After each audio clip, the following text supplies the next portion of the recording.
자녀 둘이 있는데 자녀들은 같이 오지는 않았고 우리 사모님하고 같이 오셔서 그래도 얼굴이라도 한번 여러분들에게 보이고 인사를 하려고 왔습니다. 한번 인사해 주세요. 네, 사모님 들어가시고 이제 신 목사님 올라오셔서 귀한 말씀 전할 때에 열린 마음으로 사모하는 마음으로 큰 은혜 받았으면 좋겠습니다.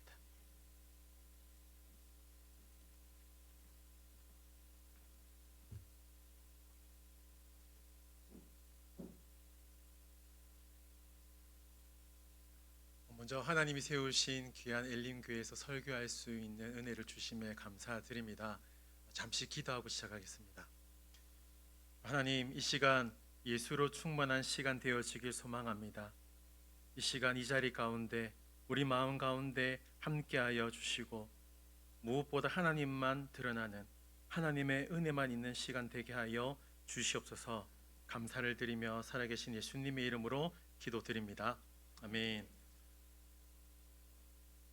오늘 말씀은 인생은 위치보다 가치가 중요합니다라는 제목으로 은혜를 나누도록 하겠습니다. 우리 옆에 계신 분에게 이렇게 한번 인사하도록 하겠습니다. 잘 살고 계십니까? 네. 여러분, 제가 여러분에게 묻겠습니다. 정말 잘 살고 계십니까?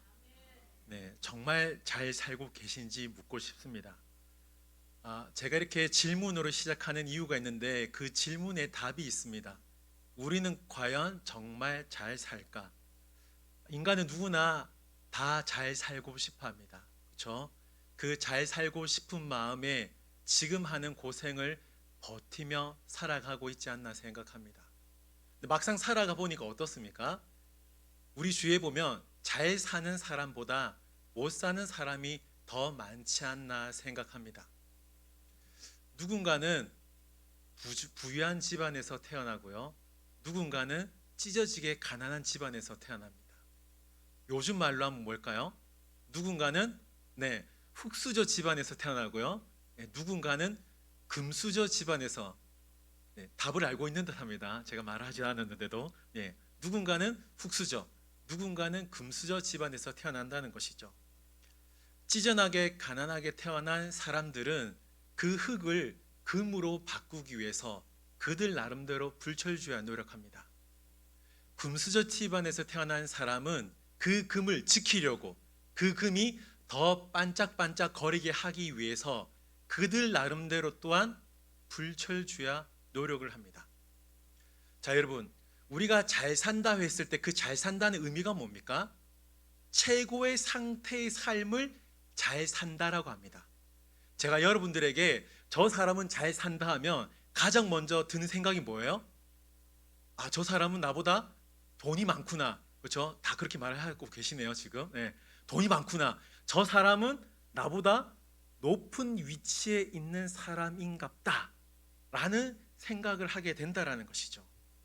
사실 돈이 많으면 누릴 수 있는 혜택이 많다는 걸 우리가 다 경험적으로 잘 알고 있습니다.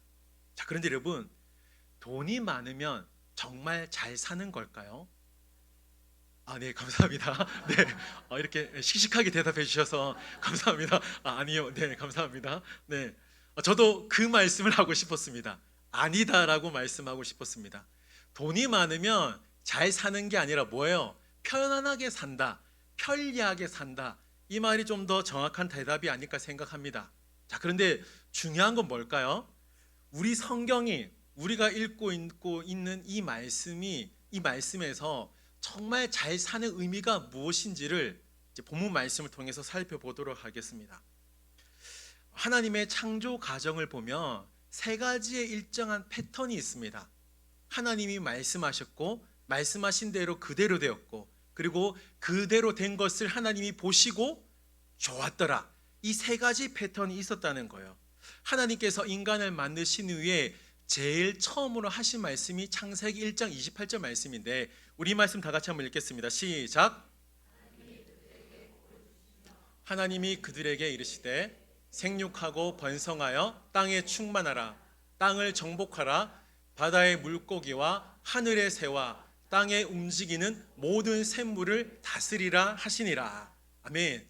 자, 여러분, 하나님께서 인간에게 가장 처음 하신 말씀이 뭔가요?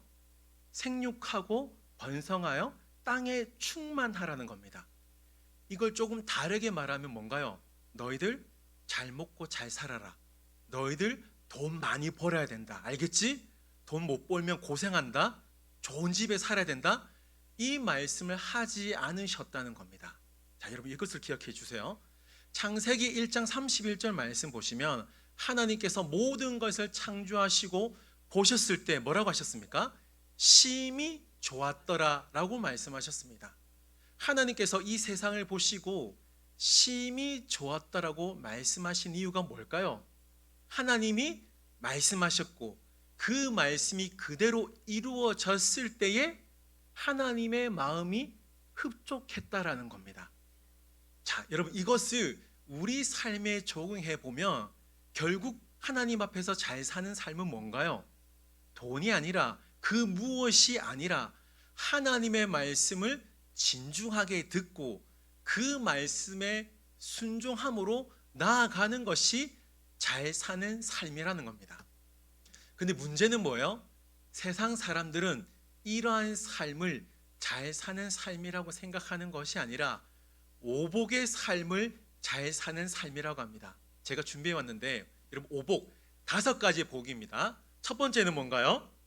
네, 오래 사는 것. 두 번째는 부자가 되는 것. 세 번째는 건강하게 사는 것.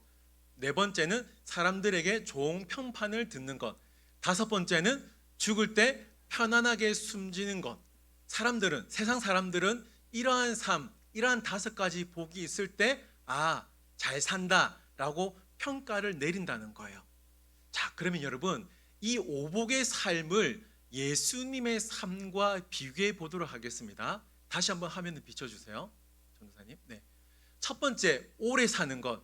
여러분 예수님이 오래 사셨습니까? 아닙니다. 예수님은 짧은 인생을 사셨습니다. 두 번째로 부자가 되는 것. 예수님은 부자로 사셨습니까? 아니죠. 네, 머리 둘 곳차 없을 만큼 청빈한 삶을 사셨습니다. 세 번째, 예수님이 건강하게 사셨습니까? 성경 말씀에 보면 예수님은 흠모할 만한 것이 없었다고 말씀하고 있습니다. 네 번째, 사람들에게 좋은 평판을 예수님이 들으셨습니까? 아니죠. 어떠한 평판을 들으셨어요? 네, 감사합니다. 네, 제가 원했던 답은 조금 다른데요. 어떠한 답이었냐면 예수님께서 어떠한 삶을 사셨냐면 나사렛에서 어찌 좋은 평판을 나사렛에서 어찌 선한 것이 날 수 있겠냐는 조롱을 듣고 사셨다는 겁니다. 다섯 번째, 예수님께서 죽으실 때 편안하게 숨지셨습니까? 아니죠. 우리가 너무나 잘 알고 있는 대로 십자가에서 고통을 당하시면서 아주 비참하게 죽었다는 겁니다. 자, 여러분 그러면 이 오복의 삶을 놓고 보았을 때 질문하겠습니다. 예수님의 삶은 잘 산 인생인가요? 못 산 인생인가요? 그렇죠? 네. 오복의 삶을 놓고 보면 예수님의 삶은 정말 변두리 인생, 보잘것없는 인생을 예수님이 사셨다는 거예요. 다시 말씀드리면 예수님은 정말 남부러운 삶을 살지 못하셨다는 겁니다.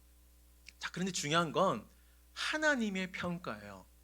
하나님께서 예수님의 인생을 어떻게 평가하는지 우리 빌립보서 2장 말씀을 보도록 하겠습니다. 자, 우리 빌립보서 2장 9절부터 11절까지 말씀을 다 같이 한번 읽겠습니다. 시작.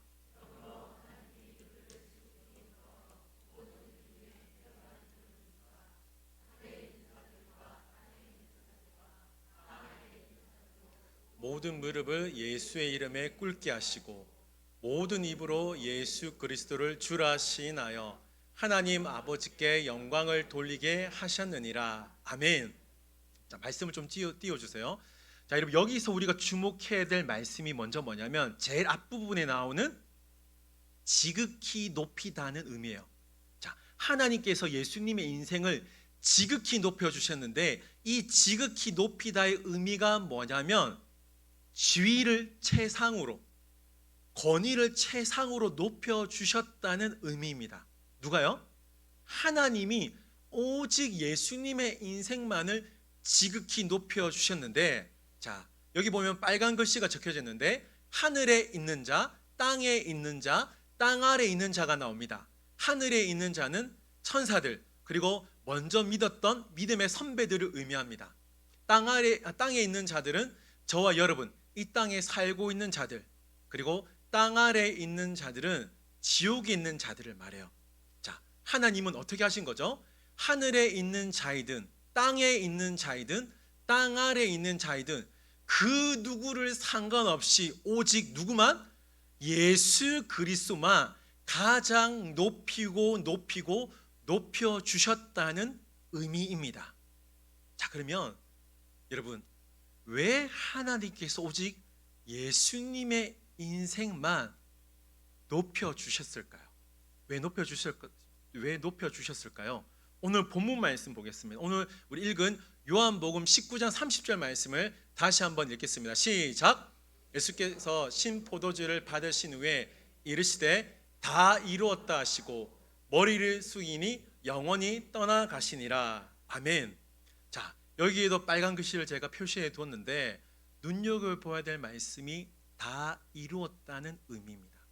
이 말씀을 주목해야 되는데, 자, 여러분, 다 이루었다는 의미는 결국 뭘까요? 예수님이 하나님의 사명을 온전히 완성하셨다, 감당하셨다는 의미를 갖고 있습니다. 우리가 잘 알고 있는 대로 예수님은 하나님의 하나밖에 없는 아들입니다. 그러나 그 예수님이 하나님과 동등되는 본체를 갖고 계셨지만 결국 어떻게 됩니까? 이 땅에 성육신 하심으로 말미암아 인간의 모습으로 오게 되었습니다.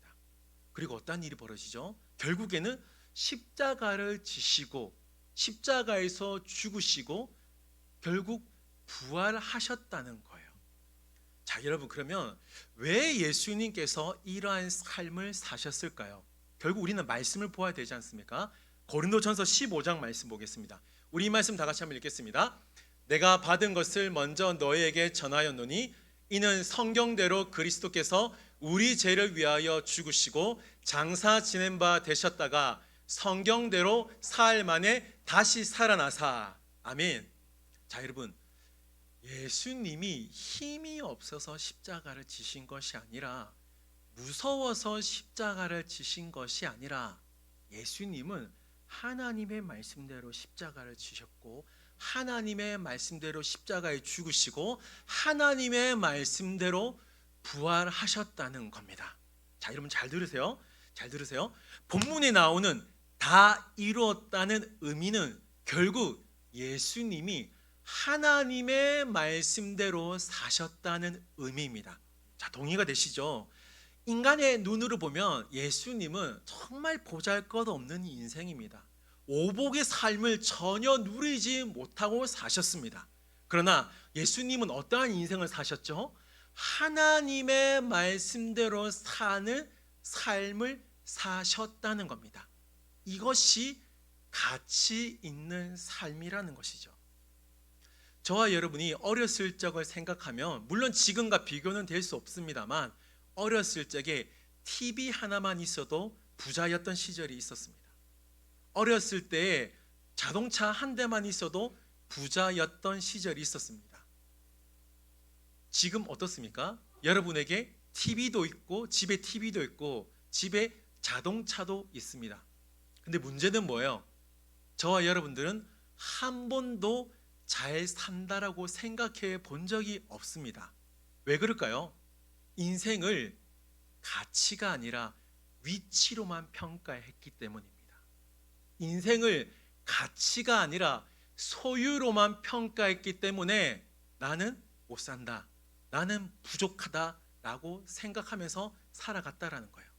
저 사람은 A 플러스, 더 많은 것을 소유했으니까 A 플러스, 저 사람은 B, 나는 C라고 생각하면서 살았기 때문에 단 한 번도 부자라고 생각한 적이 없었다는 겁니다. 사랑하는 성도 여러분, 만약에 인생을 소유에 둔다면, 만약에 인생을 위치로만 둔다면 어떠한 일이 벌어지죠? 더 많이 가져야 돼요. 더 높은 곳에 올라가야 합니다. 자, 성경은 이럴 때 어떠한 일이 발생하냐고 한다고 말씀하냐면 욕심이 생긴다고 말씀합니다. 더 많이 가져야 되고 더 높은 곳에 올라가야 되니까 욕심이 발생하는데, 이 욕심 때문에 어떠한 일이 벌어지냐면 죄가 발생한다고 성경은 말씀하고 있습니다. 우리 야고보서 1장 14절 15절 말씀을 제가 읽어드리겠습니다. 오직 각 사람이 시험을 받는 것은 자기 욕심에 끌려 미혹됨이니 욕심이 잉태한즉 죄를 낳고 죄가 장성한즉 사망을 낳느니라. 아멘. 자, 여러분, 인생을 소유적 가치에 둔다면, 위치의 가치를 둔다면 사람에게 어떠한 일이 벌어지냐면 욕심이 발생하여 죄를 낳는다는 겁니다. 근데 문제가 뭐냐면 어떠한 죄가 나의 삶 가운데 펼쳐질지 모른다는 거예요. 살인이 일어날 수 있습니다. 질투가 일어날 수 있습니다. 심지어 전쟁이 일어날 수 있기 때문에 이 욕심 때문에 엄청난 일이 벌어질 수 있다라는 거예요. 근데 우리가 기억해야 될 것은 뭐죠? 하나님은 우리의 인생을 위치로 평가하는 것이 아니라, 가진 것으로 평가하는 것이 아니라 가치 있는 삶으로 저와 여러분들을 평가하신다는 것을 기억하시기 바랍니다. 제가 앞서 뭐라 그랬죠? 예수님은 가치 있는 삶을 사셨다는 거예요. 자, 가치 있는 삶이 결국 뭡니까? 하나님의 말씀을 진중하게 내가 듣고 그 들은 말씀을 가지고 내 삶의 순종으로 나아갈 때에 그 삶이 바로 잘 사는 삶이고 그 삶이 바로 가치 있는 삶임을 우리가 기억해야 된다는 것입니다. 아담과 하와가 에덴 동산에서 잘 살 수 있는 방법은 딱 하나였습니다. 그냥 하나님의 말씀대로 살면 되는 거였습니다. 근데 어떠한 일이 벌어지죠? 선악과를 소유하려는 욕심이 생기니까 어떠한 일이 벌어집니까? 불행한 삶을 살았다는 것을 우리는 기억할 필요가 있습니다. 자, 그러면 이 가치 있는 삶에 대해서 좀 더 살펴보도록 하겠습니다. 자, 여러분, 욥을 잘 아시죠? 욥기 1장 1절부터 3절까지 말씀인데 우리 길지만 우리 이 말씀 다 같이 한번 읽겠습니다. 시작.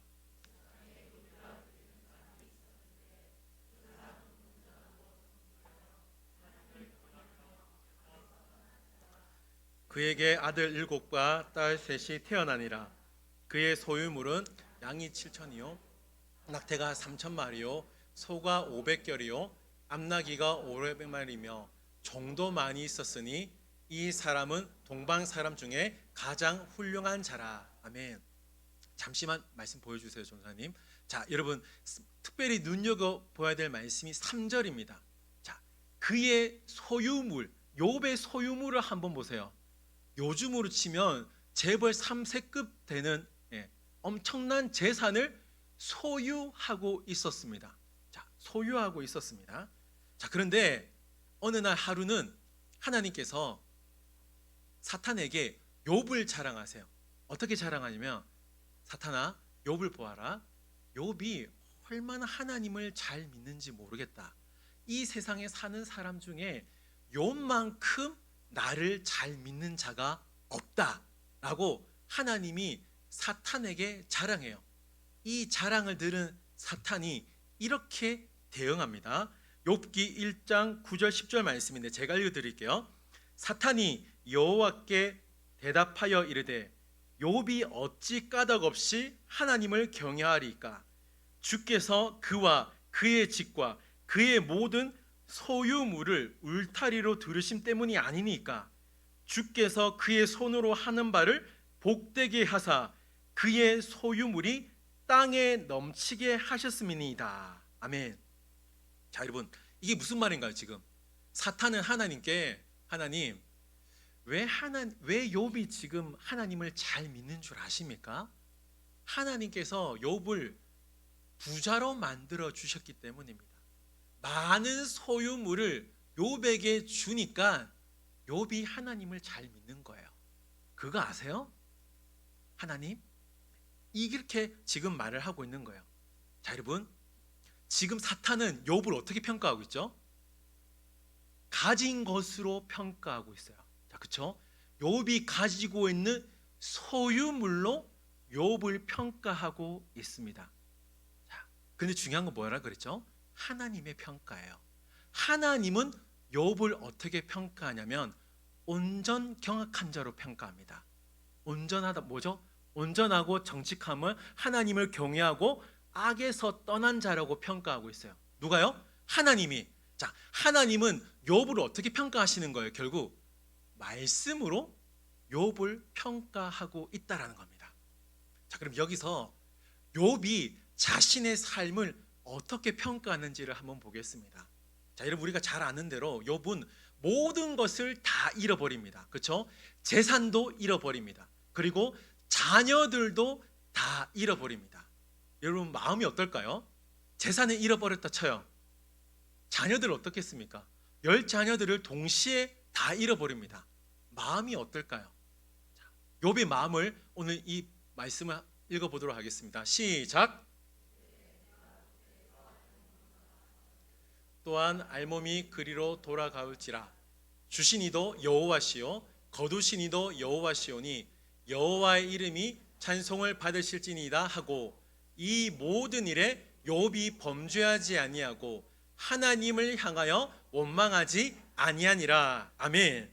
자, 여러분, 지금 욥은 자기가 가지고 있는 소유물에 집중하고 있습니까? 하나님께 집중하고 있습니까? 네, 욥은 지금 하나님께 집중하고 있습니다. 주신 분도 하나님이시고 취하신 분도 하나님이시오니 욥은 입술로 하나님께 원망하지 않았다고 말씀하고 있습니다. 욥은 자신이 가진 소유물이 아니라 하나님께 집중했다라는 거예요. 누가복음 12장 말씀에 보면 한 부자가 나옵니다. 이 부자가 너무나 많은 것을 소유하고 있는 나머지 앞으로 살아가야 할 인생을 이렇게 계획을 세우는데, 제가 읽어드릴게요. 또 이르되 내가 이렇게 하리라. 내가 곡간을 헐고 더 크게 짓고 내 모든 곡식과 물건을 거기에 쌓아두리라. 또 내가 내 영혼에게 이르되 영혼아 열에 쓸 물건을 많이 쌓아두었노니, 이렇게 계획을 세우는 거예요. 평안히 쉬고 먹고 마시고 즐거워하자 하리라 하되. 자, 여러분, 이 한 부자가 어떠한 계획을 세웁니까?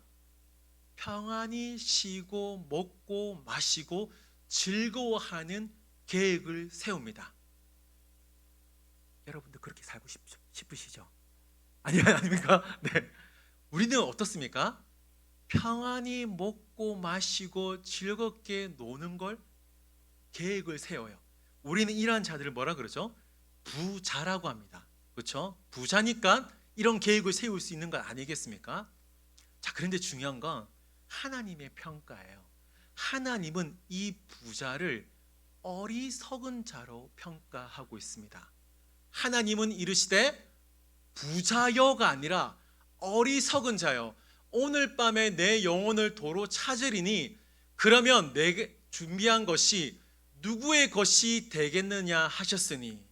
자, 여러분, 하나님께서는 우리가 생각하면 이 사람은 부자라고 보이는데 하나님은 부자가 아니라 어리석은 자로 평가하고 있습니다. 자, 여러분, 왜 부자를 하나님은 어리석은 자로 평가하실까요? 자, 누가복음 12장 15절 말씀, 이 말씀 우리 다 같이 한 목소리로 읽겠습니다. 시작. 모든 탐심을 물리치라. 사람의 생명이 그 소유에 넉넉한데 있지 아니하리라 하시고. 자, 여러분, 무슨 말인가요?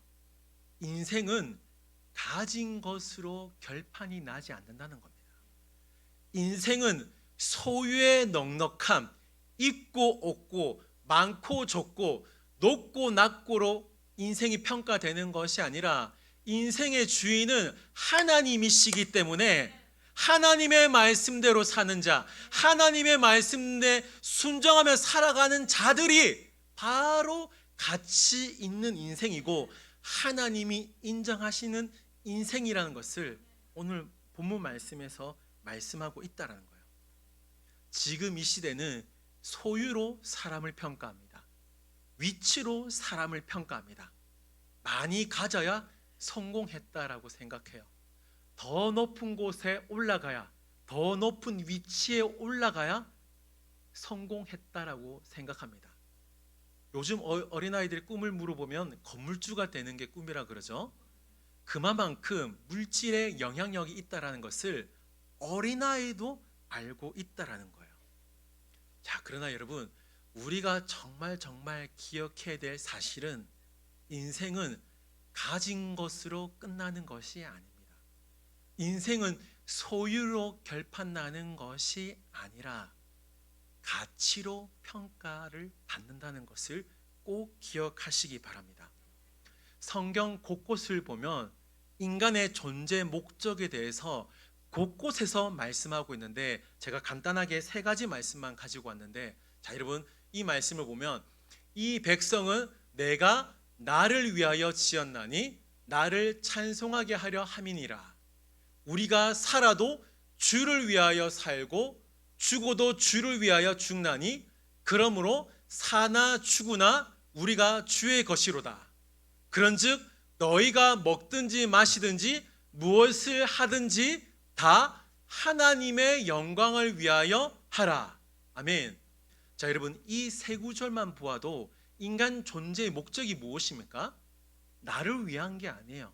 오직 하나님을 위한 삶을 살아가는 것이 바로 가치 있는 삶임을 우리가 기억해야 합니다. 결국 하나님을 위하여 사는 삶이 뭔가요? 하나님의 말씀을 진중하게 듣고 하나님의 말씀대로 살아가는 것이 하나님을 위한 삶, 바로 가치 있는 삶임을 기억하시기 바랍니다. 이스라엘 백성들이 가나안 땅에 들어가기 전에 모세가 그 가나안 땅에 들어갔을 때에 하나님의 말씀대로 살아갈 수 있는 방법을 말씀하는데 그 방법이 민수기 33장에 나옵니다. 우리 이 말씀 중요한 말씀이니까 다 같이 한번 읽겠습니다. 시작.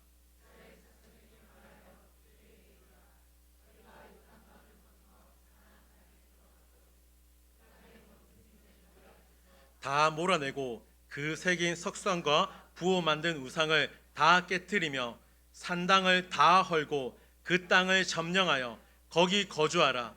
내가 그 땅을 너희 소유로 너에게 주었습니다. 아멘. 자, 말씀을 좀 더 띄워주시기 바랍니다. 하나님께서 이스라엘 백성들에게 가나안 땅에 들어가면 이렇게 살아야 한다라고 말씀해 주셨는데 뭘 말씀하셨냐면 원주민을 다 몰아내고 우상을 다 깨트리고 산당을 다 헐고 가나안 땅에서 살아야 한다라고 말씀하셨어요. 자, 여러분, 여기서 중요한 단어가 다예요. 하나님께서는 3번이나 다를 사용하고 있습니다. 이 다의 의미가 뭐냐면 하나도 남김없이 제거해야 한다라는 의미를 갖고 있어요. 자, 그러면 여러분, 왜 하나님께서 이스라엘 백성들에게 하나도 남김없이 다 몰아내고 다 깨트리고 다 헐어버려야 한다고 말씀하셨을까요? 여러분, 하나라도 남기면 그 하나 때문에 하나님을 떠날 수 있습니다. 다 헐어버리지 못하고 하나만 남기면 그 하나 때문에 허무하고 헛된 삶을 살 수 있다라는 거예요. 만약에 다 몰아내고 다 깨트리고 다 헐어버리면 우리는 하나님 앞에서 가치 있는 삶을 살 수 있다라는 겁니다. 이스라엘 백성들은 결국 어떤 삶을 살았습니까? 다 몰아내지 못했어요. 다 깨트리지 못했어요. 다 헐어버리지 못함으로 말미암아 하나님 앞에서 무가치한 인생을 살았습니다. 사랑하는 성도 여러분, 여기서 우리는 중요한 영적 진리를 발견할 수 있는데, 하나님 앞에서 가치 있는 삶을 살려면 나의 삶 가운데 영적인 환경과 영적인 토대를 마련해야 된다는 것입니다. 예수 믿기 이전에 가졌던 나의 가치관, 나의 습관, 나의 생각, 나의 고집, 나의 마음들 다 어떻게 해야 될까요? 다 몰아내고 다 깨트리고 다 헐어버려야 된다라는 거예요. 그 헐어버린 그 자리에 하나님의 말씀을 하나하나 채워감으로 말미암아 그 말씀대로 순종하며 살아가야 된다라는 것입니다. 여러분, 예수 믿기 전에는 더 많이 가졌어야 돼요. 예수 믿기 전에는 더 많이, 더 높은 곳에 올라갔어야 합니다. 그런데 이 덜을 어떻게 바꿔야 된다는 거예요? 다 몰아내고 다 깨트리고 다 헐어버리는 신앙적인 결단이 있어야 된다라는 것입니다. 사랑하는 성도 여러분, 말씀을 맺겠습니다. 돈이 많으면 행복할 줄 알았는데 우리 주위에 들리는 소식을 보면 어떻습니까? 꼭 돈이 많아야 행복한 것은 아니라는 걸 우리가 알게 됩니다. 좋은 집에 살면 행복할 줄 알았는데 막상 좋은 집에 살면 어떻습니까? 또 다른 집에 기웃기웃거리는 우리의 모습을 발견하게 됩니다. 저 위치에 가면 행복할 줄 알았는데 막상 그 위치에 가면 어떻습니까? 허무함을 느낄 때가 있다라는 거예요. 여러분, 왜 많은 사람들이 허무함을 느낄까요? 인생을 가치가 아니라 위치로 믿고 그렇게 살았기 때문입니다. 사랑하는 성도 여러분, 꼭 기억하시기 바랍니다. 인생은 위치가 아니라 가치가 중요합니다. 화려한 삶이 아니어도 괜찮아요. 하나님 앞에서는 화려한 삶이 아니라도 괜찮습니다. 중요한 것이 뭐냐? 하나님을 나의 주인으로 모시고 그 하나님께서 하신 말씀을 사랑하고 그 말씀대로 살아가는 삶이 가장 가치 있는 삶임을 기억하시기 바랍니다. 바라기는 저와 여러분들이 정말 말씀대로 가치 있는 인생을 사심으로 말미암아 이 말씀이 원하는 행복을, 이 말씀이 원하는 주의 은혜를 누릴 수 있기를 주님의 이름으로 축원드립니다. 아멘. 기도하겠습니다. 하나님 아버지, 이 땅을 살아갈 때에 위치보다 가치 있는 삶을 살아가기를 소망합니다. 하나님의 말씀을 더 사랑하고 하나님이 하신 그 말씀대로 순종하며 나아갈 수 있도록 인도하여 주시옵소서. 하나님, 부족하더라도 하나님의 은혜를 기억하며 그 은혜를 믿고 나아가길 소망하오니 우리에게 크신 은혜를 부어 주시옵소서. 감사를 드리며 살아계신 예수님의 이름으로 기도드립니다. 아멘.